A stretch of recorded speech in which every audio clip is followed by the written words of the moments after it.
All right, so tell us who you are and what's happening today. Yes, hello, I'm Amila Orucevic, immigration specialist with the Interfaith Refugee Immigration Services and one of the NAC collaborating agencies.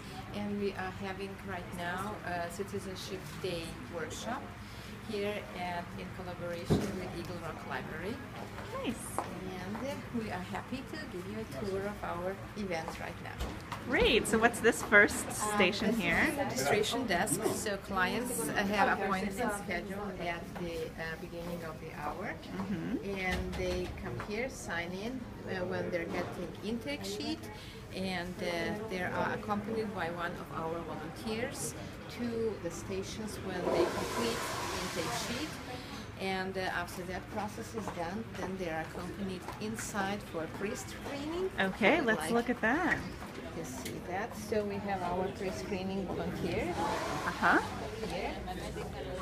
And when we make sure that they're eligible for applications, they are then taken by one of the volunteers who completes their N400 cases.